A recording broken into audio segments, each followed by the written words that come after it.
The First of Peter. Chapter 1. Peter, an apostle of Jesus Christ, to the temporary residents scattered about in Pontus, Galatia, Cappadocia, Asia, and Bithynia, to those chosen according to the foreknowledge of God the Father, with sanctification by the Spirit, for the purpose of being obedient and sprinkled with the blood of Jesus Christ, may undeserved kindness and peace be increased to you. Praised be the God and Father of our Lord Jesus Christ. For according to his great mercy, he gave us a new birth to a living hope through the resurrection of Jesus Christ from the dead, to an incorruptible and undefiled and unfading inheritance. It is reserved in the heavens for you, who are being safeguarded by God's power through faith for a salvation ready to be revealed in the last period of time. Because of this, you are greatly rejoicing, though for a short time, if it must be, you have been distressed by various trials, in order that the tested quality of your faith, of much greater value than gold that perishes despite its being tested by fire, may be found a cause for praise and glory and honor at the revelation of Jesus Christ. Though you never saw him, you love him. Though you do not see him now, yet you exercise faith in him and are greatly rejoicing with an indescribable and glorious joy as you attain the goal of your faith, your salvation. Concerning this salvation, the prophets who prophesied about the undeserved kindness meant for you made a diligent inquiry and a careful search. They kept on investigating what particular time or what season the Spirit within them was indicating concerning Christ, as it testified beforehand about the sufferings meant for Christ and about the glory that would follow. It was revealed to them that they were ministering not to themselves, but to you, regarding what has now been announced to you by those who declared the good news to you with Holy Spirit sent from heaven. Into these very things angels are desiring to peer. So brace up your minds for activity. Keep your senses completely. Set your hope on the undeserved kindness that will be brought to you at the revelation of Jesus Christ. As obedient children, stop being molded by the desires you formerly had in your ignorance, but like the Holy One who called you, become holy yourselves in all your conduct. For it is written, "You must be holy, because I am holy." And if you are calling on the Father who judges impartially according to each one's work, conduct yourselves with fear during the time of your temporary residence. For you know that it was not with corruptible things, with silver or gold, that you were set free from your futile way of life, handed down to you by your forefathers. But it was with precious blood, like that of an unblemished and spotless lamb, that of Christ. True, he was foreknown before the founding of the world, but he was made manifest at the end of the times for your sake. Through him you are believers in God, the one who raised him up from the dead and gave him glory, so that your faith and hope might be in God. Now that you have purified yourselves by your obedience to the truth, with unhypocritical brotherly affection as the result, love one another intensely from the heart. For you have been given a new birth, not by corruptible, but by incorruptible seed, through the word of the living and enduring God. For all flesh is like grass, and all its glory is like a blossom of the field. The grass withers, and the flower falls off, but the saying of Jehovah endures forever. And this saying is the good news that was declared to you. Chapter 2. So rid yourselves of all badness and deceit and hypocrisy and envy and all backbiting. As newborn infants, form a longing for the unadulterated milk of the word, so that by means of it you may grow to salvation, provided you have tasted that the Lord is kind. As you come to him, a living stone rejected by men, but chosen, precious to God, you yourselves as living stones are being built up into a spiritual house to be a holy priesthood, in order to offer up spiritual sacrifices acceptable to God through Jesus Christ. For it says in Scripture, "Look, I am laying in Zion a chosen stone, a precious foundation cornerstone, and no one exercising faith in it will ever be disappointed." It is to you, therefore, that he is precious, because you are believers. But to those not believing, the stone that the builders rejected, this has become the chief cornerstone, and a stone of stumbling, and a rock of offense. They are stumbling because they are disobedient to the word. To this very end they were appointed.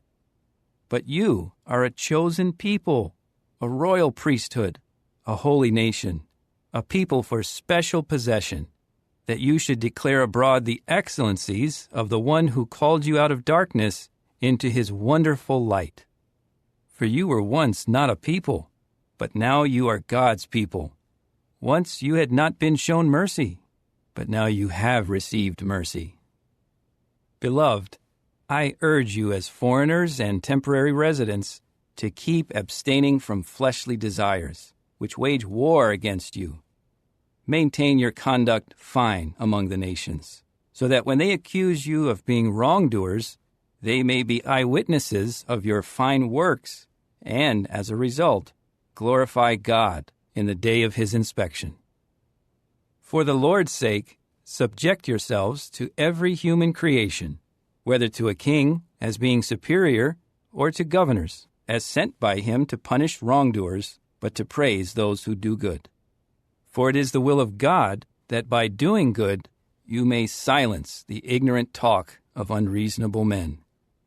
Be as free people, using your freedom not as a cover for doing wrong, but as slaves of God. Honor men of all sorts. Have love for the whole association of brothers. Be in fear of God. Honor the king. Let servants be in subjection to their masters with all due fear, not only to the good and reasonable, but also to those hard to please. For it is agreeable when someone endures hardship and suffers unjustly because of conscience toward God. For what merit is there if you are beaten for sinning and you endure it? But if you endure suffering because of doing good, this is an agreeable thing to God. In fact, to this course you were called, because even Christ suffered for you, leaving a model for you to follow his steps closely. He committed no sin, nor was deception found in his mouth. When he was being insulted, he did not insult in return. When he was suffering, he did not threaten, but he entrusted himself to the one who judges righteously. He himself bore our sins in his own body on the stake, so that we might die to sins and live to righteousness. And by his wounds you were healed. For you were like sheep going astray, but now you have returned to the shepherd and overseer of your souls. Chapter 3. In the same way, you wives, be in subjection to your husbands, so that if any are not obedient to the word, they may be won without a word through the conduct of their wives, because of having been eyewitnesses of your chaste conduct, together with deep respect. Do not let your adornment be external, the braiding of hair and the wearing of gold ornaments or fine clothing, but let it be the secret person of the heart, in the incorruptible adornment of the quiet and mild spirit, which is of great value in the eyes of God. For this is how the holy women of the past who hoped in God used to adorn themselves, subjecting themselves to their husbands, just as Sarah obeyed Abraham, calling him Lord. And you have become her children, provided you continue doing good and do not give in to fear. You husbands, in the same way, continue dwelling with them according to knowledge. Assign them honor as to a weaker vessel, the feminine one, since they are also heirs with you of the undeserved favor of life, in order for your prayers not to be hindered. Finally, all of you have unity of mind, fellow feeling, brotherly affection, tender compassion, and humility. Do not pay back injury for injury, or insult for insult. Instead, repay with a blessing, for you were called to this course so that you might inherit a blessing. For whoever would love life and see good days must guard his tongue from bad and his lips from speaking deception. Let him turn away from what is bad and do what is good. Let him seek peace and pursue it. For the eyes of Jehovah are on the righteous, and his ears listen to their supplication, but the face of Jehovah is against those doing bad things. Indeed, who will harm you if you become zealous for what is good? But even if you should suffer for the sake of righteousness, you are happy. However, do not fear what they fear, nor be disturbed, but sanctify the Christ as Lord in your hearts, always ready to make a defense before everyone who demands of you a reason for the hope you have, but doing so with a mild temper and deep respect. Maintain a good conscience, so that in whatever way you are spoken against, those who speak against you may be put to shame because of your good conduct as followers of Christ. For it is better to suffer because you are doing good, if it is God's will to allow it, than because you are doing evil. For Christ died once for all time for sins, a righteous person for unrighteous ones, in order to lead you to God. He was put to death in the flesh, but made alive in the Spirit. And in this state he went and preached to the spirits in prison, who had formerly been disobedient when God was patiently waiting in Noah's day, while the ark was being constructed, in which a few people, that is, 8 souls, were carried safely through the water. Baptism, which corresponds to this, is also now saving you, not by the removing of the filth of the flesh, but by the request to God for a good conscience, through the resurrection of Jesus Christ. He is at God's right hand, for he went to heaven, and angels and authorities and powers were made subject to him. Chapter 4.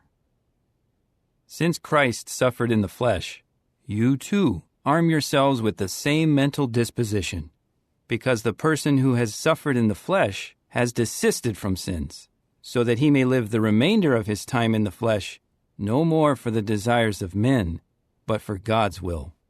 For the time that has passed by is sufficient for you to have done the will of the nations, when you carried on in acts of brazen conduct, unbridled passions, over-drinking, wild parties, drinking bouts, and lawless idolatries. They are puzzled that you do not continue running with them in the same decadent course of debauchery, so they speak abusively of you. But these people will render an account to the one who is ready to judge those living and those dead. In fact, this is why the good news was declared also to the dead, so that although they are judged in the flesh from the standpoint of men, they might live in harmony with the Spirit from God's standpoint. But the end of all things has drawn close. Therefore, be sound in mind, and be vigilant with a view to prayers. Above all things, have intense love for one another, because love covers a multitude of sins. Be hospitable to one another without grumbling. To the extent that each one has received a gift, use it in ministering to one another as fine stewards of God's undeserved kindness that is expressed in various ways. If anyone speaks, let him do so as speaking pronouncements from God. If anyone ministers, let him do so as depending on the strength that God supplies, so that in all things God may be glorified through Jesus Christ. The glory and the might are his, forever and ever. Amen. Beloved ones, do not be surprised about the fiery trials that you are experiencing, as though something strange were happening to you. On the contrary, go on rejoicing over the extent to which you are sharers in the sufferings of the Christ, so that you may rejoice and be overjoyed also during the revelation of his glory. If you are being reproached for the name of Christ, you are happy, because the Spirit of glory, yes, the Spirit of God, is resting upon you. However, let none of you suffer as a murderer or a thief or a wrongdoer, or a busybody in other people's matters. But if anyone suffers as a Christian, let him not feel ashamed, but let him keep on glorifying God while bearing this name. For it is the appointed time for the judgment to start with the house of God. Now if it starts first with us, what will the outcome be for those who are not obedient to the good news of God? And if the righteous man is being saved with difficulty, what will happen to the ungodly man and the sinner? So then, let those who are suffering in harmony with the will of God keep on entrusting themselves to a faithful Creator while they are doing good. Chapter 5. Therefore, as a fellow elder, a witness of the sufferings of the Christ, and a sharer of the glory that is to be revealed, I make this appeal to the elders among you. Shepherd the flock of God under your care, serving as overseers, not under compulsion, but willingly before God, not for love of dishonest gain, but eagerly, not lording it over those who are God's inheritance, but becoming examples to the flock. And when the chief shepherd has been made manifest, you will receive the unfading crown of glory. In the same way, you younger men, be in subjection to the older men. But all of you, clothe yourselves with humility toward one another, because God opposes the haughty ones, but he gives undeserved kindness to the humble ones. Humble yourselves, therefore, under the mighty hand of God, so that he may exalt you in due time, while you throw all your anxiety on him, because he cares for you. Keep your senses. Be watchful. Your adversary, the devil, walks about like a roaring lion, seeking to devour someone. But take your stand against him, firm in the faith, knowing that the same kind of sufferings are being experienced by the entire association of your brothers in the world. But after you have suffered a little while, the God of all undeserved kindness, who called you to his everlasting glory in union with Christ, will himself finish your training. He will make you firm. He will make you strong. He will firmly ground you. To him be the might forever. Amen. Through Silvanus, whom I regard as a faithful brother, I have written you in few words in order to encourage you and to give an earnest witness that this is the true undeserved kindness of God. Stand firm in it. She who is in Babylon, a chosen one like you, sends you her greetings, and so does Mark, my son. Greet one another with a kiss of love. May all of you who are in union with Christ have peace.